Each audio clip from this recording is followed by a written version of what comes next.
What's going on, everybody? It's Wednesday night again, and here we are with Squadron Live. I appreciate you all being here. It's been an interesting week. Nonetheless, we are having a great time, and I hope that you are excited about tonight. I've got a good friend of mine with us, Dave Hodge. He is the CEO of the Wonderfest show that you hear me talking about quite often, a little bit more each week as we get closer to the show. It's coming up here in about a month and a half or so. But we'll get him in here in just a few minutes. But first, we got to do the hello thing. So let's see who's in here tonight. We got Joseph here and Jeff and Ken. How are you guys? Danny, good to see you tonight up in North Carolina. And looks like you booked your hotel for Nationals. So that's great, buddy. I look forward to seeing you up in Virginia. It's going to be a great time and a great show for sure. David, good to see you tonight. And Derek. And Tom, I see you there, buddy. I'm looking forward to talking to you tomorrow, see if we can get these primer issues knocked out for you. And I see that you were talking with Jeff. I can hook you up with his phone number, too, if you'd like to speak directly to the paint man. That's not a problem. It's good to see you tonight, David. And Carlos is with us. Bill, good to see you. Anybody going to the Model Classic in Fairfax, Virginia, Saturday? If so, let Bill know so you guys can meet up and say hello. I won't be there, unfortunately. It sounds like a good show, though. Rex, good to see you tonight, buddy. Arnell is in here with us. Randy, loving being newly retired. Well, that sounds like you get to build a lot more models than you're used to, so I'm looking forward to seeing some of those builds soon. Let's see, who do we have here? David, I saw that you and Jeff were talking about the Starship colors. As he told you a little bit further down, we do have 12 of them ready now. They were ready last week, but I have been dragging my feet on getting pictures of them and getting them added to the website, and I do apologize about that, but I will have those on here in the next couple of days, hopefully in time for this weekend. And we've got all sorts of other ones coming along that we'll be announcing soon. Jason, good to see you tonight, buddy. And looks like you got some issues with some clear coats. Clears are never, well, not never. Sometimes they're not fun. So I see Jeff going back and forth with you. Hopefully you guys can get it hooked up. But your clear coat, your Alclad clear coats, can't argue with them with you. Those are some nice paints for sure. Kimberly, good to see you tonight. And Lee Leibold is with us. And you guys perhaps saw a few minutes ago, about half an hour ago, I posted a video from Edward that I did with Jan Bobek. That was an interview that we did in preparation for releasing this Zero kit. And I've got another interview done with Lee Leibold in preparation for putting really dozens of new original, well, it's new old stock, but new to us, original paintings, be it from Don Greer or, there's 2 or 3 other artists too. But all of those are going on the website soon. Be looking forward to that. I've got an interview popping up on the YouTube channel soon with Lee. He's going to tell you all about the art. He's got them all set up, hanging up on his wall. We've got a few of them hanging up in our new retail store now, which, by the way, again, our retail store is open now. So you guys can come check that out if you have a chance. Nick, good to see you tonight, buddy. And Crispy Rice up in East Brainerd, just a few miles from me, man. It's good to see you. And Brian P. is with us tonight. Hey, Ron, good to see you. Let's see. Whitey's here. How are you, buddy? I'm going to go ahead and bring these guys in with me. How are you tonight, guys? Hey, everybody. Doing good. I'm holding on. There you go. Yeah, Jeff's a little under the weather today, so you guys forgive him if he looks a little bit out of it, because he is. If I suddenly disappear, it's because I'm muting my mic and going into a coughing fit. I don't know. There's no doubt I picked it up at the Roscoe Turner show in Indiana this past weekend, but I don't know if it's a head cold or the flu or some Filipino jungle disease that I've got, but there you go. It's knocking me around pretty good. I got you. Well, speaking of the retail store again, Jared, these are you guys that came to say hello today. Yeah. Hey, Mark. Yeah, it was good to meet you today. Thank you for coming in. It's always good to see y'all. Oh, yeah. And party time indeed, Frank. Let's see. The Way is here. Good to see you. Right up the road from us. I got all sorts of people. Hadn't done this in a few weeks. Said hello to everybody. I feel kind of bad. So, Frank, the A12 Avenger, no news on that. But after we spend a little time talking with Dave, I'm going to come back and talk about the big elephant in the room, and that is, of course, all of these tariffs that are going on. And everybody wants to know what's going on, specifically in regards to what we are doing. And I'll just go ahead and say that I don't have all the answers. I have very few answers, but I'll tell you what we're doing and what you can expect from Squadron here in the next few days and weeks to come. So I got a great idea, Brandon, for tonight's what's that? show. We should have a contest and see how many times I sneeze on camera. Well, you said you're going to mute yourself and disappear, so the answer should be zero. I did. Oh, Rob, good to see you tonight. Mike over on Facebook. Most of you guys watch this here on YouTube with us, but remember, you can tune in on Facebook. So let's see, David and Rail Dude. All right, good to see you, man. Bernard's here and Walter and Dave Waples. Hey, buddy, good to see you, man, out in Colorado. Frank, how are the Birds of War doing? They're kind of in the same situation as those Starship colors I was telling you about. I've been dragging my feet on putting them in a box and slapping a label on them, but we'll have them soon. At this point, I think we're kind of saying that we want to have that entire line ready to go at Wonderfest. That's kind of a good subject matter. We've got the AMPS Nationals coming up here in just a few weeks before Wonderfest, and we're trying to bring the 3D printed tracks to the finish line so we can have all those. So we've shifted our focus to the tracks, and then as soon as we get done with that, we're going to shift our focus back to the Birds of War and some of the other Wonderfest type product. So they'll be coming along. Kenny, good to see you tonight. And Nico, the Fletchers, again, we'll get into all this tariff stuff after we go through this Wonderfest information with Dave. Let's see. Every time Jeff sneezes, everybody take a drink. There you go. That could All get right. dangerous. Well, before we get carried away here, let's go ahead and bring Dave in. So David Hodge is, like I said, the CEO of Wonderfest, which is a model show that takes place in Louisville. But I'm going to bring him on and let him tell you a little bit about it. So, Dave, how are you tonight, buddy? I'm fine. How are you gentlemen all doing this evening? And Good. How are you, all the Dave? folks out there listening in. Oh yeah, no, we're having a great evening so far, and I just realized, Jared, what are you wearing? Why? What? He got it at the ASPCA this morning. Oh yeah, there we go. No, I got my face hugger that I actually got at Wonderfest last year.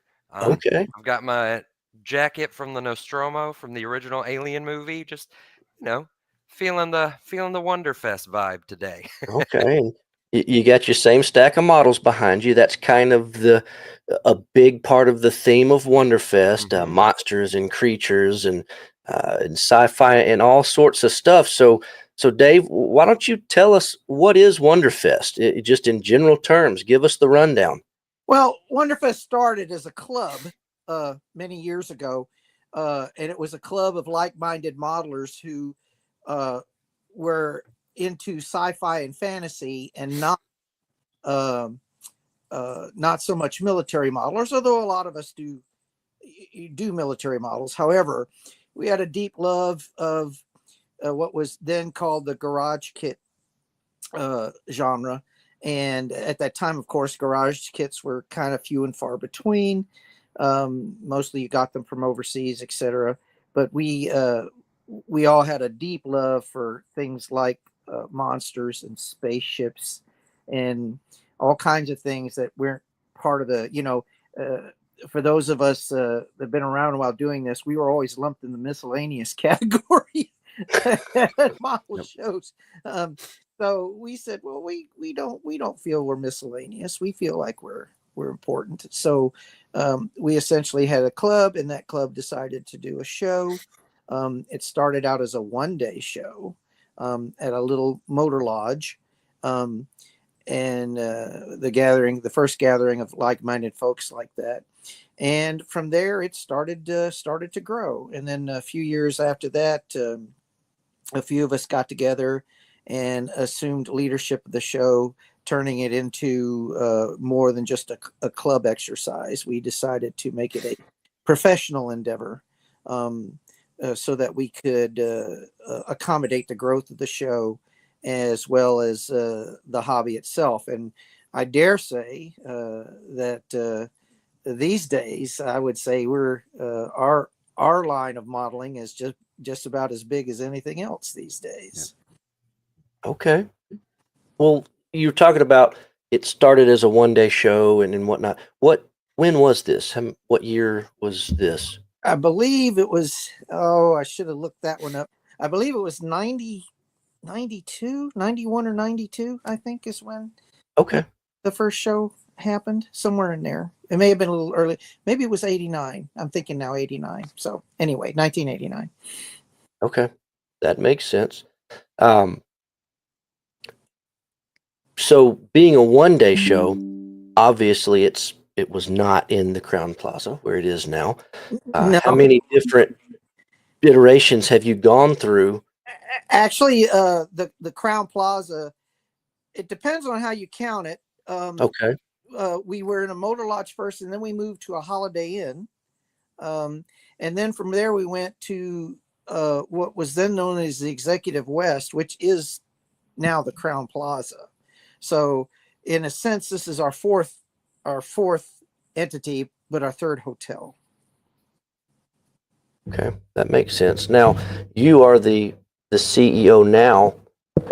Has that always been the case, or was there somebody else in charge before? No, first it was run by the club generally. Okay. And then when we moved away from that, Lee Staten took over as the leader of the show when we first became a professional enterprise. And then just a few years after that, I took over the reins of the show. And that was because on several levels, I was already the treasurer and the guy helping with the business management of the show. So I assumed leadership when Lee decided he needed to step down for personal reasons. Okay. So, Dave, about how many would you say are on the team that help you put on the show? Okay, our core team, we have, for instance, Melinda Angstrom's my COO. She's my number one. Lee is in charge of programming these days. George Zaletis is the head of our contest, and he runs all our contest goodies. Tom King is the head of our programming accommodation. In other words, he's the guy that runs all the audio visual stuff. And so that is the deep core of people. And then Bo Kalin, who is our guest liaison. But there are many more folks besides that. But I would say the deep core of people, about 7 or 8 that actually work the entire year to get the show. Okay, gotcha. Well, Jeff, I think you were curious about one thing that you wanted to ask Dave about the venue. Yeah, I was the Nationals chairman for the IPMS National Convention this past year in Madison. Mm-hmm. And I have been advocating for a long time, trying to, for a lack of better term, standardize the location and Mm-hmm. have it be in a fixed position. Mm-hmm. Because then we have consistency and continuity and things of that nature. Mm-hmm. Having come from both sides of the spectrum, with you being a modeler and putting shows together, how do you feel that having Wonderfest in the same location, in the same venue each year is advantageous, or is it, in the overall grand scheme of things, kind of is it at a disadvantage to drawing in, say, perhaps people from the far coasts? Or for us, I feel it's advantageous because of where we're located.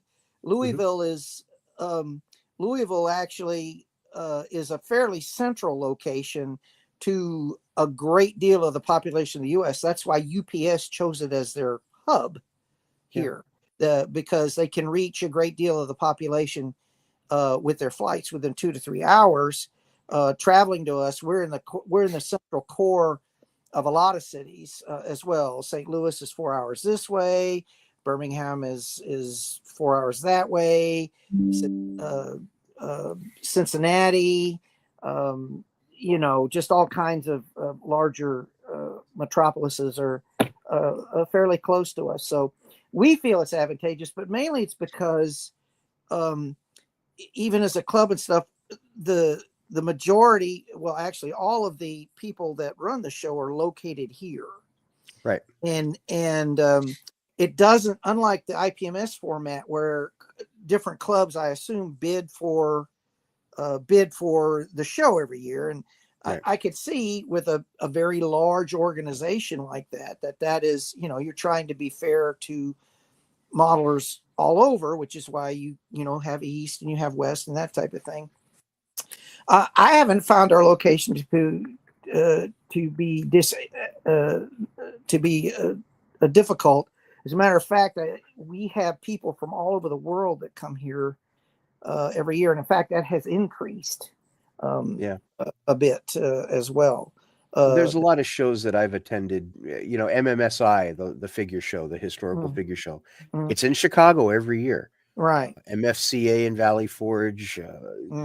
These are non-IPMS or AMPS events, and they tend to pick a location for obviously probably the same reasons that you've indicated, is that the production team is located in that demographic. And I think, to me personally, it makes sense.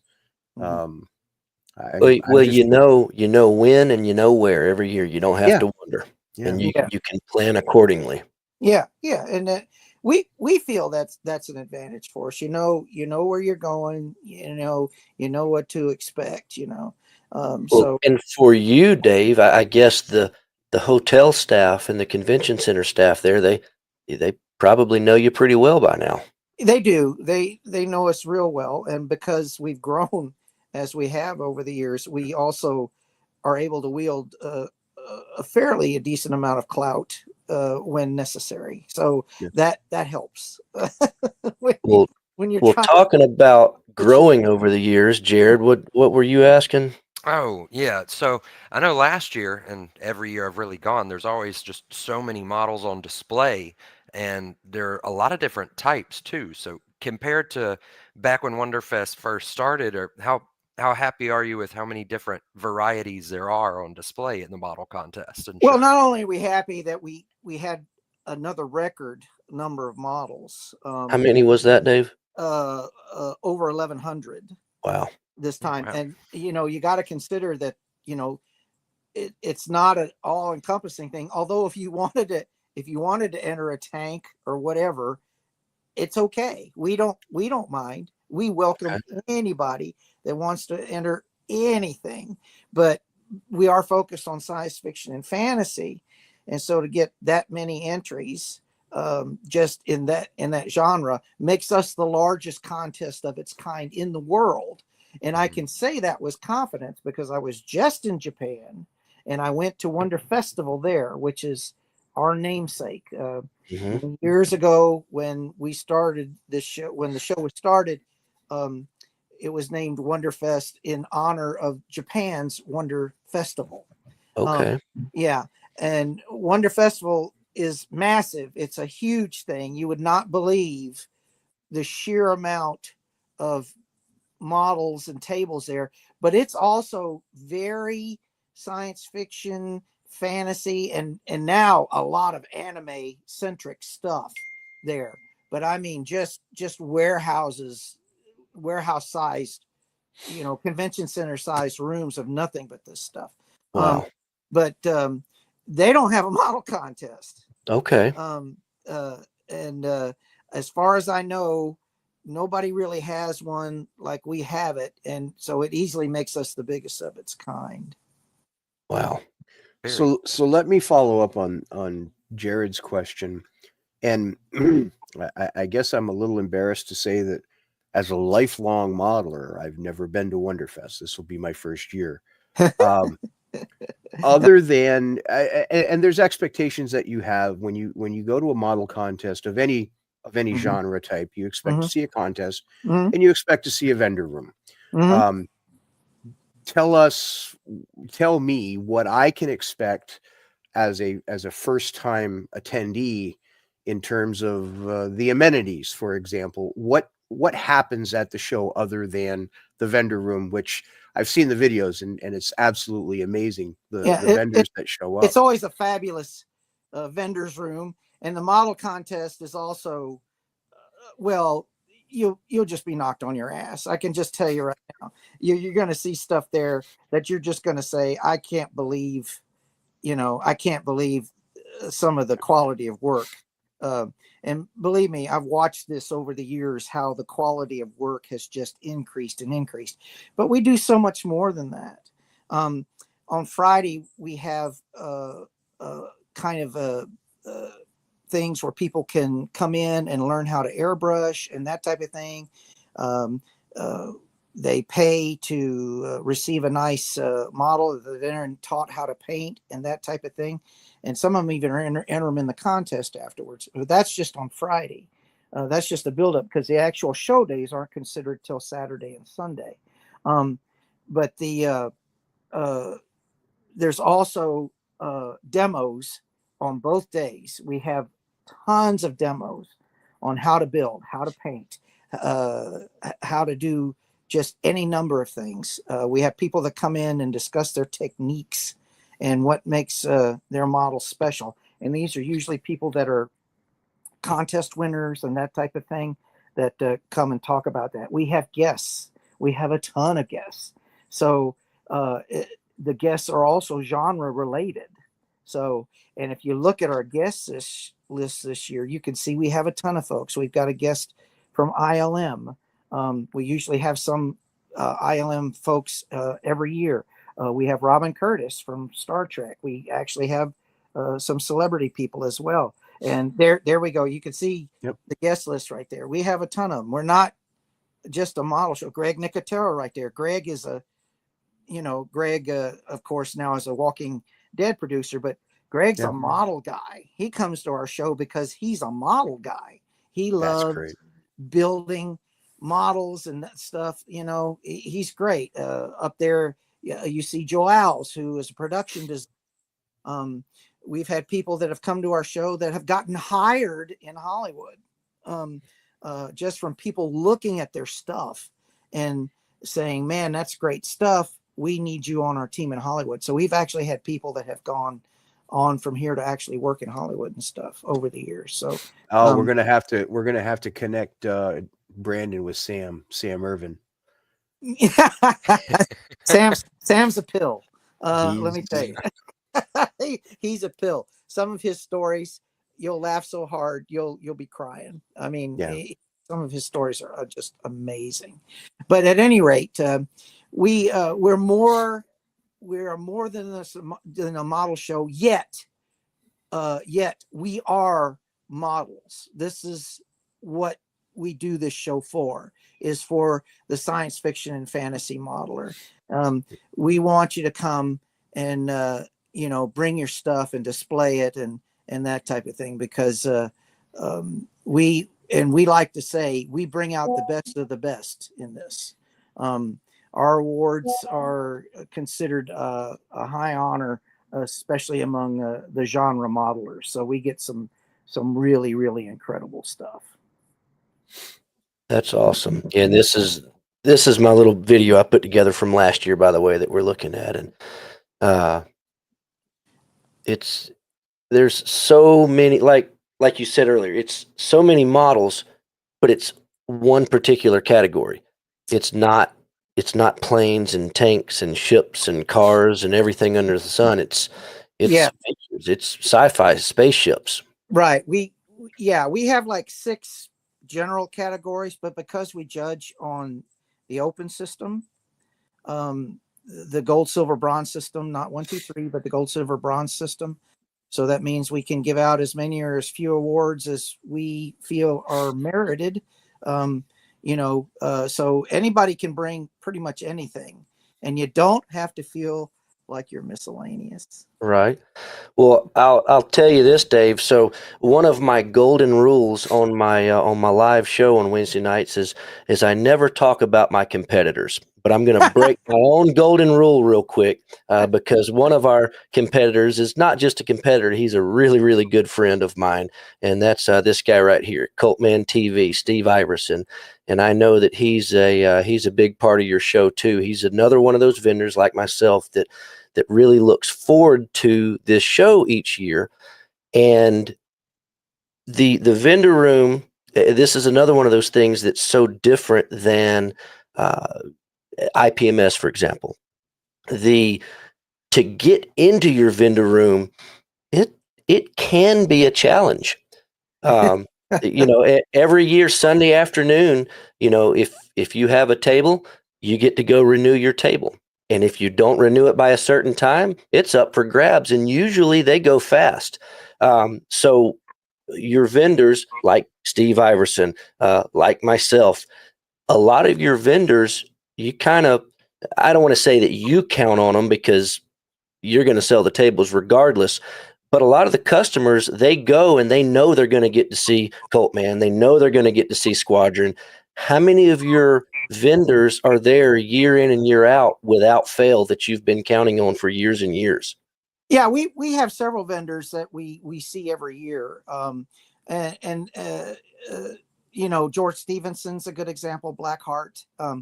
And like you and like Steve and like George, like Pestilence Labs, these, not only are you guys vendors, but you're sponsors.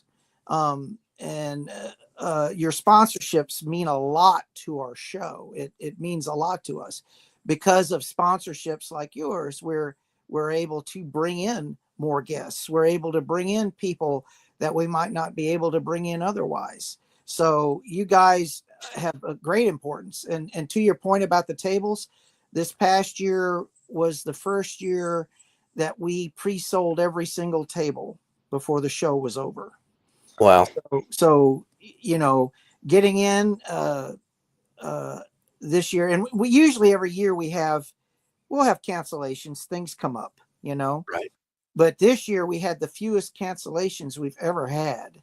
Almost nobody canceled. So we had a long waiting list and we were able to accommodate some people, but overall, if you didn't get in on those days, then you probably didn't get in. Yeah, that's crazy. I mean, to pre-sell every table for the next year before the current show is even over. Yeah. That's great. I mean, that says a lot about Wonderfest. It really does. Yeah. And we that tells us that the vendors are happy. And trust me, I want my vendors to be happy. I want my vendors to profit, which is the name of the game. That's why you're there. Right. So absolutely. And the reason I know that is I used to be in charge of vendors, and Right. and it's funny. Jeff, you mentioned that you were in Indianapolis, were you not? Yeah. I was there. I had a vendor table there. Oh, I probably walked past you, and I was the guy selling the sci-fi stuff there. Small world. Yep. So, Small but world. I appreciate the vendor side of it, but I especially appreciate those vendors that go out of their way to support us. Well, speaking as a vendor, it means a lot when the guy in charge of the show is directly involved and with the vendor, and it's very obvious to us that you appreciate us being there, because not from a business point of view, but from a personal modeler and show goer, I haven't been able to go to a show in years that I wasn't working, but back when I did, one of my favorite parts was going to the vendor room, seeing what was there that I didn't know about, being able to, buy some new stash. And if there's no vendors at a show, No. I'm not really interested in going. Yeah, I don't forget that the vendors are the real heart of our show. I mean, the contest is I call it the three legs: the vendors, the model contest, and then what I call the guest experience. Right. And that's the three legs of this. And each one is very, very important. But the vendors especially, there are guys that save up all year to come to buy our vendors. Yep. And I mean, they pay the premium because we have early bird. And I was just about to ask you about that. Tell us about early bird. Early bird is you can buy an early bird ticket, and it does cost more, but that gets you entry into the room 2 hours before the general buyer group comes Right. to the room. Okay, so that means that you can go after models that some of the vendors may only have one or two of. I can think of Filmies Girls. He usually sells out of a lot of his kits before the general folks get in, because he has such popular kits to sell. He's just one example, but there are many other vendors that may have that one item, that hard to find item. You can't even find it on eBay or whatever. But that's what early bird gets you. You pay more, but then you're able to get exactly what you want when you want it. You get that shopping experience. And I have literally seen people, a few of them, start lining up at around midnight. Yes. And they will literally sleep right there in the hallway so that they're first or second or third in line for the early bird. That started a few years ago, and that's a new thing. That was a new experience. I actually was, of course, I'm in the hotel a couple of days ahead of time, and Friday night, I think I got out. I came out of the room early in the morning because I usually don't sleep before that first day, and it was like 3 or 4 a.m. and I went up the hallway, and there were people in line. And I'm like, what are we selling, Nintendo or something? I was just like really stunned, and I'm like, wow, you guys are pretty hardcore. And they're like, oh yeah, we're fine. I mean, they even, some of them bring chairs and stuff and everything and make themselves comfortable. I'm waiting for the tents now. Yeah. Oh gosh. I'm waiting for the tents. Well, it's funny that you mentioned some of these things, because now you mentioned Filmies, Mark, his stuff. He, like you said, he makes his stuff. He makes it specifically for Wonderfest. I mean, that's not his day job, So he makes them specifically for Wonderfest. He shows up, he sells out, and that's it. But then other vendors, like myself especially, we have things that you could buy from us on our website. You could buy them right now if you wanted to. But a term that I heard many years ago that we throw around the shop because it's hilarious to me is, some of these guys just like to find it in the wild. Yeah. They could pull up the website, order it right now, or they could bring that stack of cash that they've been saving, perhaps hiding from the wife, the little extra 20 or here and there. And then they show up and they have some ideas of what they might want, but really they just want to see what's there. They want to put their hands on it, and they want to carry it home with them. And Wonderfest is a perfect place to be able to do that. Yeah, and you can't discount the power of dickering either. You can't discount the power of that, buddy, because people are there to make deals. Oh, and yeah. You can get in there and you can make deals. Right. And that's hard to do over the internet, but you could come to our show and you can get a guy and you can get a stack of models. And I tell you, when you got 7 or 8 models in your hand, and you look at a dealer and you say, hey, what do you do for these? What do you do for this? I mean, it's real hard for a dealer not to say, no, I can't make, no, man, they're gonna bargain. They're gonna haggling bargain. is That's encouraged. what people are there for. Yeah, exactly. Yep. Exactly. So in watching this video, David, if you could, how much of a growth have you seen in the Gunpla? Yeah, that's a over big the one. years? That is growing every year. The Gunpla, and you can see just the sheer amount here. I mean, had this been 5 or 6 years ago, it wouldn't have even been 20% of that. But now it is, it's growing, and I love it because it's young people. Yeah. Now it's not to say us old guys don't love it either. I've been building and selling Gundam for many, many years. I was doing Gundam when Gundam wasn't a thing. But now, as you can see, it's just bigger and bigger. And once again, in being in Japan, Speaking of bigger and bigger, yeah. Well, sorry, the timing was perfect, Brandon. there are people that love their girl kits. Don't, we, like I said, we welcome them all, as long as you're not tasteless. Okay. Right. We are a family show. We've always been that way. So we're always very careful about things like that. That's my area of interest. Yeah. Primarily is I've gotten into a dinosaur kick. Yeah. And just absolutely love doing dinosaurs. Oh yeah. That's also grown. That's very big. I think our single biggest category now is of course the spaceship hardware category. That is just huge. If you're a Starship modeler of any kind, this is the show to come to. I mean, those pictures are coming up here in a minute. Yeah, these guys, these guys are there to outdo each other. They come up with amazing stuff. But you can see with some of these kits right here, we even have a humor category.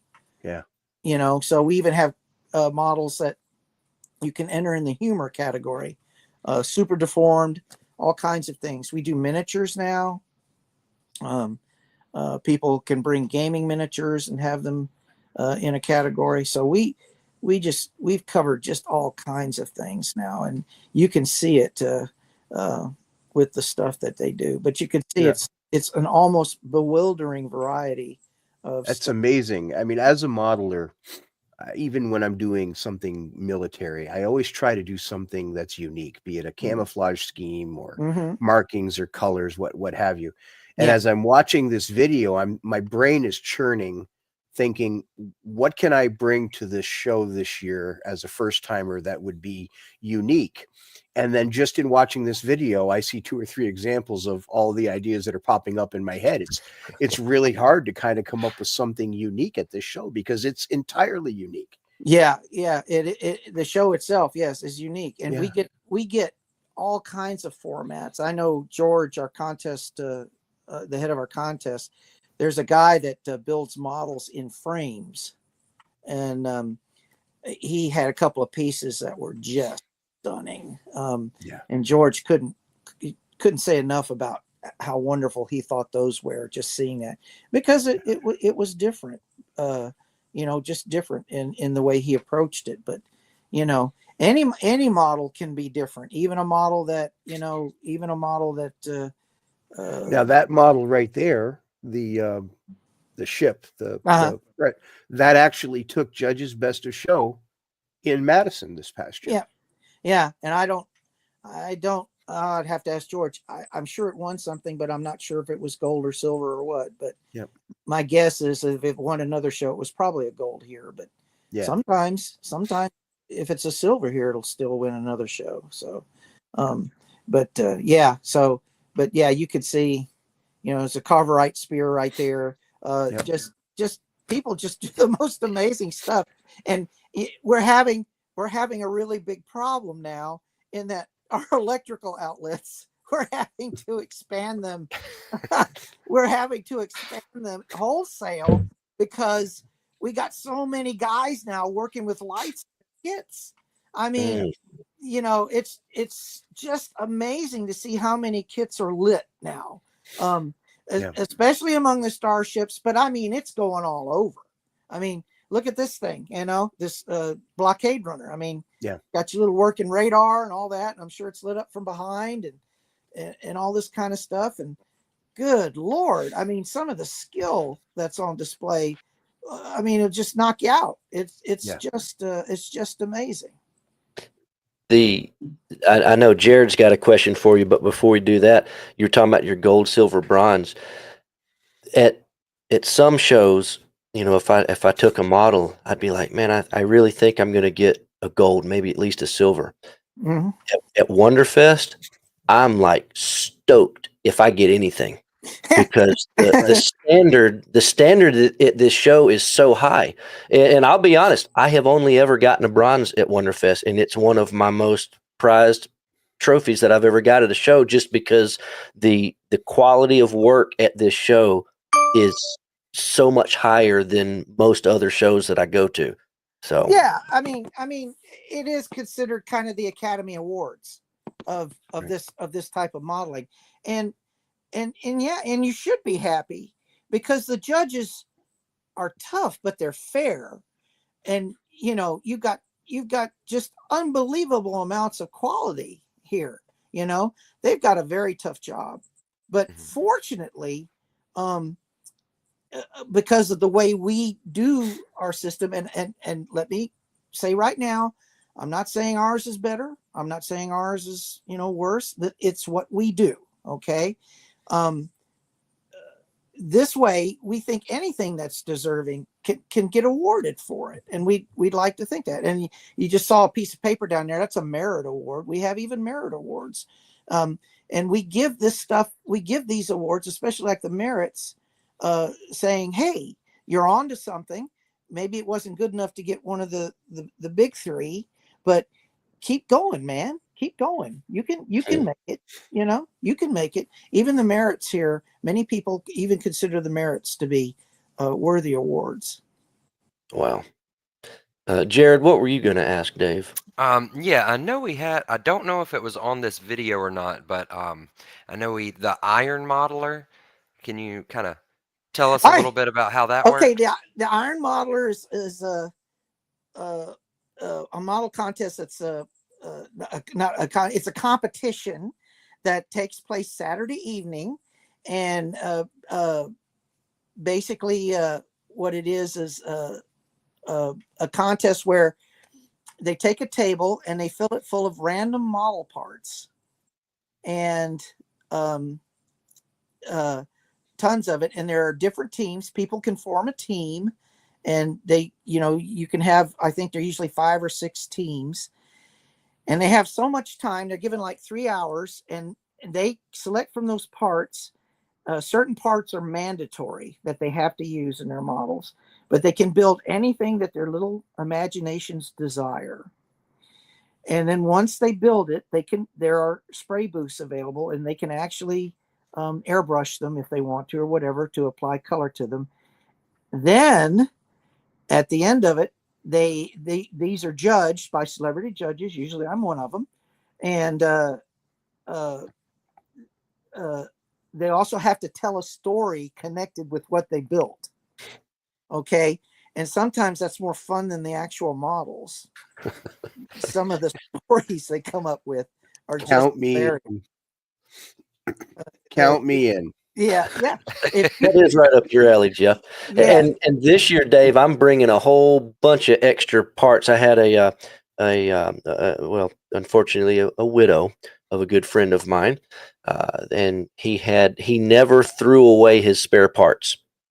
Yeah. And she said, "What am I going to do with all these?" And I said, "I got the perfect place for them." So I got 2 or 3 big old Tupperware boxes I'm bringing slap full of extra sprues and parts. So, well, it's put on by Starship Modeler.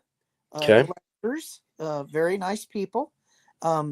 they do this, and like I said, it's Saturday night. Usually starts about 5 and goes till the building part of it goes till about 9, and then after that they have the stories and the awards, and it's great fun. It's great fun. It always is. A lot of laughing and carrying on. It's amazing, just amazing. One of our guys in the chat here, Dave, said, "How long does it take to set all this up?" Well, when you talk about getting the models in the room and everything, well, I guess just the whole show. I mean, this is a massive. Just looking at this video, these guys that have never been to Wonderfest, this looks like it would take forever just to bring the models into the contest room. Right. That's something that's changing a little bit this year. We're going to start bringing them in earlier because it usually takes quite a bit of the day on Saturday to get all the models in. But the show itself, we start planning the next show usually even before this show is done. Like this year's show, I mean, we were already working on aspects of the show following this one already. Wow. So it's like I said, there's several of us that are involved all year. This is something it takes us all year to do, just to get this, which I'll answer a question for all you folks out there right now, because this comes up. Why don't you do this show twice a year? Because it would kill us. It would literally kill us. Second of all, why don't you do it in different cities? Because we are located in Louisville. All of us are here. The fact that we can do a show this elaborate is because we are in a central location and know where we're going to be and can plan for it. If I had to reset this show every year in a different location, well, I just couldn't do it. I just, we couldn't do it. I want to emphasize team effort. We could not do that. It would just take too much out of us. At this stage of my life, especially, several of us have been involved with the show. This is 35th year. So, I mean, it takes a ton of stuff to get this show ready like this. But we're going to start early. You're going to be able to start bringing your models in on Friday, Saturday. There you go. So we'll be able to get the models in quicker. We'll reduce the lines and the waiting times. All of that is going to happen. So we're evolving bit by bit, where you can, pre-register your models and stuff now and that type of thing and get that done. So yeah, but that's a good question. How long does this take? Seems like forever. But the reality is we do get it accomplished. And again, not only is this because of our core team, but we also have people that work specifically those 3 days for us, that come in. And again, consistency. They've done this before. They're very good at it. And so that really helps things to flow. Well, we were talking a little while ago about other things to do, be it the guests and whatnot. And Cult TV man again, Steve, he said sleep is overrated at Wonderfest, and there are other things. When the show closes, for a lot of people, that doesn't necessarily mean go to your hotel room and go to sleep. I know that there are some people, they'll rent suites, and friends that have become friends over the years, they hang out all night or whatever. Right. There are a handful of events that go on after, whether it's the movies that they play upstairs. Right. Some of these after hours events are advertised, some are not advertised. But what are some of the advertised after hours events that go on up in the theater room and that sort of thing? Yeah, we have during the day we have panels and that type of thing with all our guests and stuff. But in the evening hours, we do play movies. And one of the really fun things is we usually have a wonderful movie from Dr. Gangrene, the horror host from Larry, who is from Nashville. He has He has a show down in Nashville, and he comes every year. And Saturday night, he has a real hootenanny, as they say. He shows a movie, and he does a great deal of entertaining during that movie. There are breaks in the movie and stuff. It's fun stuff. It's great fun stuff that he does that. But then we have other movies. We show various movies with people. A lot of the guests will come and talk about their movies during the movie. Okay. That type of thing. And then there are the notorious room parties. It's funny that Mr. Iverson, who is apparently listening in, he has one of those. He usually has the cult suite, and people can drop by there and everything, and usually has a great time with that. And there are several other folks every year that have these various room parties. I know the Space 1999 guys. They also have a gathering in their room where they're usually displaying stuff and everything. They're going to have a big presence this year. They're bringing Nick Tate with them again, and so and you can hang with Nick Tate in the room, and just have a conversation with him or whatever. He's fun to be around. Okay. A lot of these folks are like that. There's Linda Lester, by the way, with Starship Modeler. She's part of that Iron Modeler contest and everything. You can see her if you want to be part of that. But yeah, so Steve wants to plug the group photo that takes place on Saturday night out in the parking lot. That photo seems to get bigger and bigger every year. It does, and I guess it's kind of been a tradition with me. I never appear in that. I'm usually asleep by that time, because that usually takes place on Saturday night around midnight. But this year, my room changed, and they have the damn photo right outside my room window. So I wasn't able to sleep or anything because the crowd was out there. So I'll probably actually maybe get my picture taken. Although I don't know. I'm always like, the show's going really well. I don't want to break tradition. I've always tried to remain invisible, kind of, for something like that. But we'll see. Oh man. Well. But anyway, yeah, you could see just amazing stuff there. Just so much stunning stuff. There is Mr. Havocum with Filmy's Girls. Yeah, and some of his kits that they're hot stuff. They're hot stuff. They sell very quickly. Yeah, that is the large majority of the early bird line ends up right there. Yeah, that he gets a big one.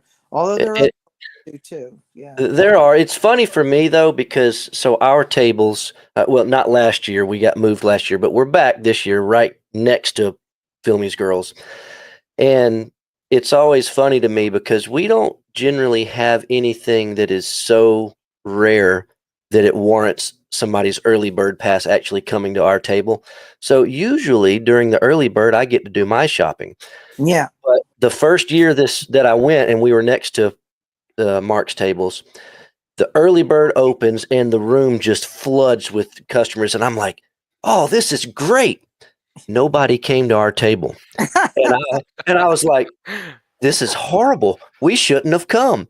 And then surely, as soon as everybody went and bought their special thing, whatever it was, they started filtering into our booth. And then, of course, 10 o'clock rolled around and everything was normal. But that very first year, I was not expecting that. I didn't know what to expect with the early bird. But it's interesting. Yeah. Well, all I can tell you is, and I'm not telling you how to do your business, but you're just going to have to get a couple of items that are like super exclusive. We've got a couple of surprises that we're hoping to have ready for this year. And you only offer them at the show. We like I said, if we can get it pulled off, we got a couple of surprises that we'll try to pull something like that off. So excellent. Glad to hear. Awesome. come to the show. Absolutely. Well, there's I feel like we've covered so much about the show, Dave. Is there anything else? I mean, you got the vendor room A, you got the vendor room B. That's a whole nother type of product over there. Right. The vendor room B generally is most of our guests are in vendor room B, signing autographs and that type of thing. But there are artists in there, like Mark Maddox, a multiple Rondo winner. He's there usually every year. He has just the most amazing artwork. His artwork is stunning. Sam Irvin, of course, will be there. The aforementioned notorious Sam Irvin. But yeah, the majority of our guests are usually there and everything for that. But we also have some kind of offbeat vendors there too. That maybe when you sell out of your main vendor room so fast, that's kind of their only option, I guess. Yeah. Well, we've been telling people, you need to bring enough stuff. you need to bring enough stuff. We don't like people selling out and then trying to leave. So there you go. Yeah, we're not really keen on that. We don't like people coming in and like just they sell out early on Saturday and then try to pull up and take out. We're not be warned. We're not good on that one. Yeah. No, we like to be there till the very end because the customers come and they expect to see a full room. Right, exactly. Because on Sunday is when people really start bargaining. So there you go. Well, Dave, I guess one of the most important things that we didn't talk about, and I'll pull it up real quick before we end, is when is the show? Yeah, it's typically we're on the first weekend in June, so we kind of are. This year it's May 31 and June 1. Okay. But of course, this has become kind of a gathering for a lot of folks. We got people showing up on Wednesday, sometimes even Tuesday of that week. Okay. Checking into the hotel and stuff because they're gathering to see their friends and all that kind of stuff. But that information, as you can see, is on our website. Wonderfest.com. Yeah. The hotel is now sold out. Everything is pretty much sold out, but there are other hotels around us. There's several hotels literally in the same parking lot, basically. And just so you know, sometimes if you're smart and lucky, your timing is good. There will be people that cancel for whatever reason, just like a week before or something like that. And you could probably sneak in by checking with reservations and stuff. So you could do that. So, and there you have a look at our vendor layout, and there's our vendors and what have you. And there are wonderful offerings in there. It just covers the gamut. You really can find just the most amazing things when you're shopping in there. But yes, we are the last day of May and the Sunday the 1st of June. Anybody that's coming for the first time, I think you're going to be extremely pleased. If you've seen the pictures, wait till you see it in person, because you're going to be blown away. Awesome. Well, Dave, so I'm going to throw this out here before Dave goes away, but yeah, do it. Jared and Brandon. I mean, the Lowe's and the Hearn. I mean, there's an iron modeler team right there.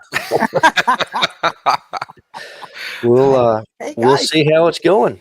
Yeah, I'll tell you a very quick, funny little story about that. One of our guests, Ken, he's a professional. He of course made he builds he makes custom weapons for movies and stuff. But it's really funny. He thought that he would get some of our professionals together to get together and form a team, and he said, "Oh, we'll blow everybody else away." And I had to tell him, "No, you won't." some of those guys are really good at putting making those models and telling those stories. And so I got a real kick out of that. I'm like, dude, you don't even know, dude. Check that ego, man. Wow. Yeah. Well, Dave, we're looking forward to this. Like, we love it every year. And it's wonderful to have you, and it's wonderful that you invited me on here. And I really appreciate being able to talk about the show. And anybody who's still thinking of coming but haven't decided yet, please come check us out. I don't think we'll disappoint you. I think you're gonna see something that a lot of people are. They're not just calling us a show now; they're calling us an experience. Okay. And your website is wonderfest.com. www.wonderfest.com. Yes, sir. Absolutely. Absolutely. Yeah. Yeah, I like your countdown clock. I actually go look at that every few days just because I enjoy it. Yeah. A lot of people like to look at that and panic. Yeah. Because they're, especially model builders, they're building their stuff. They're going, oh my God. Yeah. I'm looking at what can I do in 50 days that exactly. is worthy of 50 days, right? Yeah. I mean, we got people that enter multiple models. I mean, a lot. I mean, 10 and 12 entries. How does that work, Dave? By the way, I know every show is different. Do you pay per model, or you pay one fee for however many models, or what? You pay for the first 2. Okay. And then you get the next 8 free. Okay. So 10 for the price of 2. Correct. Perfect. Yeah. And anybody that brings more than 10, they're crazy anyway. So just charge them whatever. It could be, but I love them. You're talking about. Oh, I do too. I wish I could get 10 models built for a show. You're talking about my people. There you go. No, I love them. We do this show and tell every month. We did it last week. It's always the first Wednesday night of the month. And for a while, I was worried that everybody was going to run out of models to show. But then I realized that I'm apparently the only one of us that's not building models every month. So I need to get with the program. It's funny how that works. I'm a builder still, and I try to get stuff ready, but it's a little harder to do when you're running a show. Somehow little things get in the way, So I always try to have maybe one ready so I can at least put it on the judges' table. So because of course anybody that's associated with our show is not allowed to enter in the contest. Of course, that's pretty standard. So but we at least get to show stuff. I mean, I've won awards at various IPMS contests and stuff. So so I'm perfectly happy with that. It's great. I love the multiple model builders, but even if you only bring one, we're happy to have you. If it's your maximum, your magnum opus effort, or if you have 10 of your finest, that's great. You just bring them. We'll find a place for them. I'll have one. That one that I told you I won a bronze with. I tried to do some upgrades. I'm going to see if it's worthy of a silver this time. Cool. Okay. Great. So. All right. I think I've got 3 that are. I've got 3 that would fit. Just counting. I got 3, and then I've got the X Plus Spinosaurus right here. Oh, so that's a nice kit. I think I might be breaking that box open and doing that. That's a nice kit. That's a nice kit. Let me tell you, it'll make a worthy entry. All right. Well, Dave, I guess we're going to let you go for now. We will see you in a few weeks, and I hope a lot of other guys in here will also see you in a few weeks. Absolutely. Looking forward to it, gentlemen, and don't be shy. I can be hard to catch from time to time, but if you happen to see me, just stop me and say hi. Will do, buddy. Right. Thank you so much, and we look forward to seeing you soon. All right. Take care. Yes, sir. Bye-bye. All right, guys. Well, that was Dave, and I hope that you are going to consider going to Wonderfest this year. It's no matter what kind of models you build, it's a really fun show, and I guarantee you there will be some models in the contest room that blow you away. Even if it's not the type of models that you build, you can learn something for your type of model, you can learn something from seeing other types of models being built. So it's going to be a good show. So I know both of you guys are going. Yeah. Yep. Well, Wouldn't miss it. We're working. Yeah, that is true. All right. So before we get out of here tonight, I mentioned at the beginning of the show that I was going to talk about the big elephant in the room, and that's tariffs. So we are 1000% not going to take this political. I'm just going ahead and throwing that out there. So if it goes political, your chats will be banned. So, but tariffs are in place. That is a fact. What we know is that we don't know much because it's literally changing every single day, and to some extent, it's changing hourly. We work very close with all of the manufacturers that we represent, regardless of where they're from. I mean, you know that we work really close with like ICM. I mean, they came to nationals with us. ICM and Mini Art both are planning on coming to nationals with us this year. We work close with all these manufacturers, be it in Ukraine, the Czech Republic, Poland, obviously a lot of manufacturers in China. What we're talking with all the manufacturers. They obviously they want us to keep buying stuff. We want to keep buying stuff. We intend to keep buying stuff. We actually have 2 containers that are on the way right now, one of which should be arriving this week, another that should be arriving in about, I don't know, maybe 2 weeks or so. So we're not stopping. There were some fun looking rumors that I heard that we're not going out of business. We're not going anywhere. We're gonna ride the storm. We're gonna see what's gonna happen, and we're gonna make the best of it. A lot of people have asked me what happened to the pre-orders that had been listed on our website. A lot of the pre-orders are now hidden on our website, and the simple reason is I don't know what the price is going to be. And at this point today, some of them, I don't even know if the product is going to be released. So earlier this week, there were several pre-orders that I canceled your pre-order. And if you prepaid, I refunded you the payment. I don't want to hold your money for something that I no longer know for a fact I'm getting. Everybody that had that happen to him, I also sent you an email explaining the situation. Products from China, I don't have a good answer. A lot of those factories they understand, they know that we're not going to buy from them right now. A lot of other companies are not going to buy from them right now, but they've got good product. We want the good product. They're going to hold it for us. We're going to get it as soon as it makes sense for us to do so. Other factories from other parts of the world, whether it's Europe, whether it's Japan, whether it's Korea, we've got product on the way from those countries now, and we're going to continue to do so.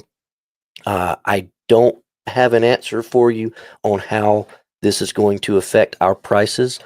The good news is our warehouse is slapped full of products that we paid no tariffs on, and we are not going to raise the prices on things that we already have in stock. We're not going to do that. I don't see any reason to charge more for something that we didn't have to pay more for. So anything that's in stock right now, pre-tariff, go buy yourself crazy. I mean, get them. Nothing's going to change. As new products come in that are subject to tariffs, we're going to do the best we can. Are we going to add a full tilt percentage? I don't know. We won't if we don't have to. The only thing that I can promise you is that we'll do the best we can to continue offering the best service, selection, and prices that we can. That's what we've always done, and that's what we're going to continue to do. And one of the good things is, I guess, Jeff, is I guess we bought your paint company at the right time because we're making paint right here in America. Yep. I told my wife, I said, I think we're going to need to up the production on the paint a little bit. And I think she could have slapped me, but we're going to do what we got to do. Make some more of that. I know we got a lot of 3D print stuff that was already in the works. But, same thing with that. We're going to up the production on that because we can and we will. So we'll make it up as we go, guys. And that's, I don't, everybody wants to know what's going to happen. How much is it? I don't know. All I know is that we'll do the best we can for you, like we always have, and we always will. So, and I think speaking to that, and I see it right here. Dancing Barefoot says we all have a stash that can last 3 lifetimes anyway, or 4, or 4, or 8. And I think part of my mindset, both being in the industry and working in the industry, and then as a hobbyist myself, it gives me and it affords me the opportunity to look at what's on my shelf and say, okay, I want to build this, but what do I need for it? So instead of going out and hammering on that latest, greatest kit, I'm looking at what aftermarket is available, what's available domestically, what paint colors do I need. I'm still not breaking from the trend of bringing things in to support the hobby, but I'm looking at different things. Yep. And I think that, while it doesn't replace the latest, greatest super kit that is going to be hitting, the market, I think at the same time, it's a focus that used to kind of be in the background, and now, for at least the short term, until this all sorts itself out, is something that is probably going to be at the forefront, at least of my thinking. Right. In that I can develop products domestically that customers need to enhance the things that they already have. Right. Well, we all know that, adding to the stash. I mean, that's one of our Squadron slogans. I mean, that's buying kits and collecting kits. That is a hobby in of itself. Right. It goes right along with building. I mean, look at Jared. He's got kits behind him that he's not building those tonight. He's collecting stuff, and we all do. I mean, I've got a massive stash stacked to the ceiling in here. We all like doing that. But if I can't do that part of my hobby, then maybe I get to spend a little bit more time over here at the workbench rather than shopping on Squadron.com, to see what the latest kit is. It's like, okay, well, let me go over to Squadron.com and buy the paint that I need, or buy those. We got to show these guys, not tonight, but in the next week or two, we got to show them these 20 millimeter and 40 millimeter guns that we'll have soon. Mark 37. I'll throw it out there for the ship guys right now, but we've got 3D printed Mark 37 fire control directors, and I think there's like 24 varieties of Mark 37 fire control director. Angle back, square back, Mark 4 radar, Mark 12 radar, Mark 12 radar with Mark 22. And we are printing them on the latest, greatest 3D printers that are out there, and they look spectacular. 20 millimeter guns, 40 millimeter guns, fire control directors, radar screens. I'm working on those. I just finished working on prototypes for Carly floats and floater net baskets for 350th scale. Nico, if you need a 1/125th scale Mark 36 fire control director, yeah, we can do that for you. It's speaking specifically to that, Nico, and Jeff, I think I'm in line with what we've talked about. We're going to start. It's kind of like, the paint we talked about. We're going to hit the home run colors first and then circle back around and see what else we can hit. We're going to do the same thing with all this 3D stuff. As far as ships are concerned, 350 scale, 700 scale, 200 scale. And then after that, everything else is possible. It's just a matter of when. Yep. So there's a lot of parts that are coming in those, in that particular genre. I've been cranking away on 3D printed tracks for 1/35th scale armor modelers.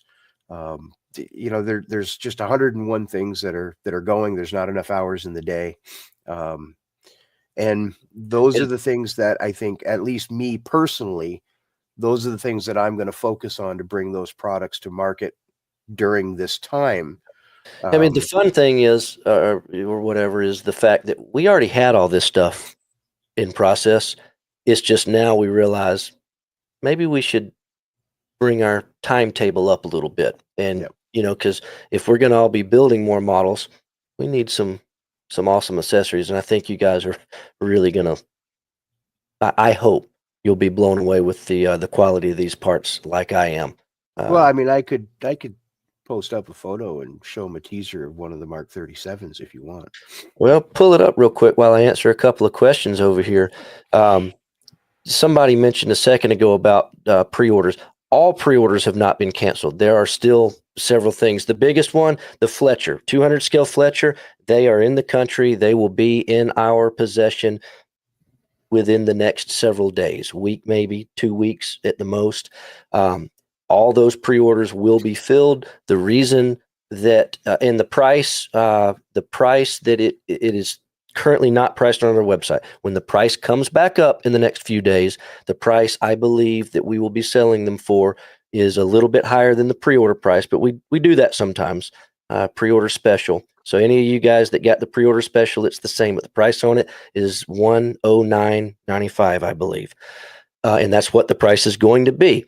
The reason it's hidden right now is because I know how many of them are supposed to be in the container, but I don't want to have another 48 scale P40 Pacific Star situation. And if you pre-ordered one of those from me, you know what I mean. So because I can't get any more Fletchers, what I have coming, that's it. So I want to count them and put my hands on them before I put them back up for sale. So, and I'm going to grab at least a dozen of them. I know. So it's my favorite ship. That will be back on the website soon. We have several of them left that are not spoken for as long as they're on that ship. So go over to the website, pull that item up, stick your email in to notify me when it's back in stock. And as soon as I put them back up for sale, you'll get an email, and I would urge you to buy them fast because they will go fast. Yeah. But those are still coming. If you pre-ordered the second wave of the 350 scale Gerald R. Ford, those are still coming. There's a handful of stuff here. Oh, this one is fun. The catalog, our catalog. Good thing, bad thing. Good thing is it's still coming. The bad thing is it was in the process of being printed in China. That's just where books were cheaper to get printed. It is no longer being printed there, so that's the bad thing. The good thing is it's right on the front cover. It's going to get to say printed in the USA, so that's fun. That's good. The bad thing is the printer that I use, and I could probably find another printer, and I'm sure I'm going to get many emails from you guys tonight telling me about printers, and that's welcome. Please do. But the printer that I am used to, they cannot make it quite as big as I wanted. So it is now going to be reduced from a 500-page catalog to, unfortunately, a 240-page catalog. Having said that, it's still going to be packed full with way more models than our previous catalog was. It's just going to be packed in there a little bit tighter. And the rest of the good news is it's going to be here soon. So we're looking at a hopeful end of May, perhaps June release. So we don't have to wait till IPMS Nationals now. We can get it a little bit sooner. So if you've got those on pre-order with me, they are still coming. And don't worry, if you paid the original price for it, thinking you were getting a 500-page catalog, you're going to receive a coupon, printed coupon with your catalog. You're going to be able to get most of that money back and end up paying only what the 240-page version of that's going to be. So I can't think of any other big ticket pre-orders that are hanging, except for those P40s, man. The Edwards hooking us up. They got us another shipment on the way. That's just been a tough situation for us all the way around. We had a container headed this way back in January. We were supposed to have those things, and it was in that container along with some other stuff. That container is literally lost right now. We don't know where it's at. Our freight forwarders don't know where it's at. So that's fun. So I guess we'll eventually get that. But then Edward went ahead and flew over another shipment for us, and they sent them along with the new Japanese Zero kit. And we started getting into all the case packs and realized that there's no P40s. They doubled up on the Zeros instead of getting us P40s. So here we are yet again without the P40s. But we should have them. Vlad said they were shipping them today or tomorrow, which is our today. So we should have them hopefully in another week or two. But we do have plenty of Zeros, which is a good thing because now they have sold out and they are discontinued. So if you were thinking about getting one of those new Kamikaze edition of their 48 scale Zero that's got two different Zeros in the box, make sure to grab those quick because they are already discontinued and sold out. And after we get done here in a few minutes, or maybe tomorrow, when you get a chance, check out our YouTube channel. I just posted a interview I did with Jan Bobek from Edward. He tells us all about the history of that kit, and I did my little "What's in the Box" thing that I do, and I did that right along while he was talking, so you have something to look at. So, all sorts of fun stuff going on. A lot of new stuff coming in. So, things are changing, but things aren't changing. So just stay up with us. I'll try to keep you updated as much as I possibly can.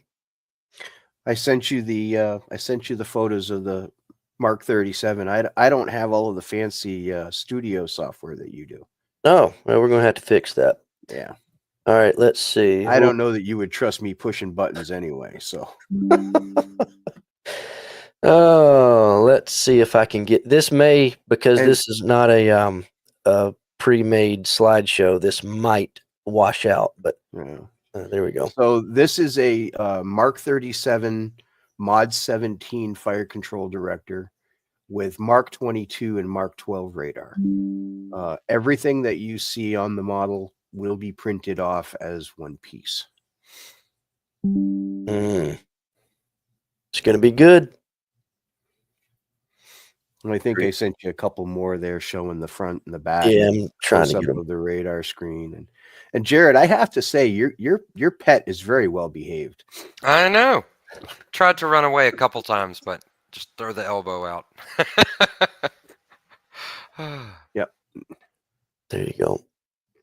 Yeah, these new printers that we've got are quite fantastic. The fact that they're able to print these things, and I mean, you don't even need photo etch for this type of thing anymore. Yeah. And ship modelers know that right there is the most difficult and troublesome piece of photo etch that you could ever ask to put on a model. Getting those curves to line up with the framework, and in the past it's always just been atrocious. So now that we have the ability to do the detail work and get the resolution out of these parts, and these are set for 350th. I can't promise that the detail is going to be that crisp in 700, but these were designed to print in this quality in 1/350th scale. Which obviously means it's capable of doing it in 200 scale too. 200, it's going to be spectacular. Oh yeah. I might have to go in and add more detail to it. Dave asked you this question, but I'm going to answer him because you'll give something away. All I'll say is, Dave, stay tuned, buddy. We got a lot of exciting things in the works. Dave needs to, I'll say this much.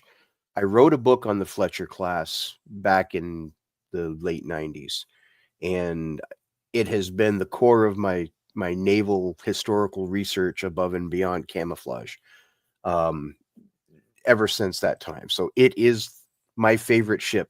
Well, and your uncle served on them, and my grandfather and my uncle served on them. So yeah, if the boss man down here lets me go hog wild on converting Fletchers and doing update sets, then yeah, I'm gonna do anything and everything that I can to make the existing kits that are out there even better. It's going to be good. Well,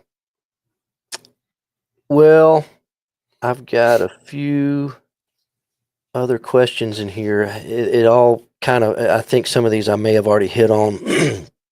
Talking about the Burma Jeep. Okay, so the Burma Jeep from ICM, this was not canceled because of a tariff problem. I canceled these pre-orders because of a timing problem. ICM was originally supposed to release these over a year ago, and they are still going to release it, but kind of like their B-26 got delayed because they realized halfway through the project that it was in fact not like an A-26 that they already did, which was fine. They realized it, they understood, and they went back to the drawing board and they did a completely new design of a B-26, and it's awesome. I think the same kind of thing happened with this. They realized that it is not a regular Jeep, and they had to go back to the drawing board. So it is going to come out. They are going to get it released at some point, but I don't know when. And my accountant was really kind of tired of seeing pre-orders from 2023 and now 2024. So I was tasked with cleaning up the system. So once ICM has the Burma Jeep ready and we have a firm release date, everybody that pre-ordered one, you'll get an email and you'll be able to put a new pre-order in and all that kind of stuff. So that one was a little bit of a different ball game. But the Gecko pre-orders, Randy, yeah, Gecko is in China. I have no idea when or unfortunately if we will get any more of those, and we won't anytime soon. I do know that part. One of the things that we have to remember too, and there's no inside information or trade secrets here, but this is hitting the model companies in China just as hard as it's hitting the retail customers in the States. And I'm hoping that these guys, especially some of these smaller companies, I'm hoping they can hold on, right, and they can find things to keep their people employed and keep their people working. If a large portion of their market share goes away because of this tariff issue, we're potentially looking at, the failure or the closing of smaller companies that can't sustain themselves through this time. Well, so that won't happen. We have to remember too. I mean, everyone, and I've said this since day one when I started Scale Colors. We oftentimes lose sight of the fact that there are people on the other side of this. It's not just getting that box, delivered to your door that has a great kit in it. There are human beings that are behind this whole process, and they have families and they have to earn a living. And right. And so that goes along with what I said at the very beginning. We got a lot of friends all around the world, and we really do. And I've been doing this for almost 20 years, and we, all these guys that we work with and these manufacturers, we've become really good friends. Of several of them, several of them are my age, or roughly my age, and our kids are literally growing up together through Facebook pictures. And I remember my middle son, he's 8 now. He was born within like a couple of weeks of one of the guys over there in Korea, named Lawrence. His kid was born like within 2 weeks of my kid. So we've literally been showing pictures of our kids growing up. So it's good stuff. But Jeff, I'm gonna throw this one at you. Well, Jim wants to know about the cage masts. I was sitting at my CAD workstation here a couple of weeks ago, and all of a sudden my messenger starts dinging left and right. And who is it? It's this guy right here. And he said, "Oh, by the way, I know you already have like 255 projects that you're working on, but here's number 256." Excuse me. So yes, Jim, the cage masks are being redesigned, retooled, and they will be the updated and improved versions. Brandon's holding one of the OG cage masks. Yep. These now, because our printer resolution has gotten so much better, the lattice work will be the geodetic structure will be a little more to scale. It's And going to be awesome. I'm trying to minimize the amount of photo etch that goes along with them. I mean, ultimately, you want to be able to open up the box, put paint on it, and put it on the model. So I'm hoping that I can redesign and print this with all of the platforms and everything and support structures in place. Yep. Looking forward to it. Well, guys, I think we can wrap it on up. This has been fun. Yep. Jared, don't let that face hugger eat you. Yeah. I'll do my best. Got him pretty trained. JL, yes, my plan is to have it be a one-piece print. Oh gosh. Yeah. All right. Well, guys, I appreciate you being here tonight. We'll do it again next week. See what kind of trouble we can get into then. I'm just happy I didn't cough up my spleen. Oh yeah, I forgot to count. I think you only coughed like 5 times. 6, 7, 8. Yeah, 8, 9. It's an ongoing thing. All right, cool. Y'all have a great evening. Everybody, take it easy. We'll see you next week. Thanks for your time, everyone.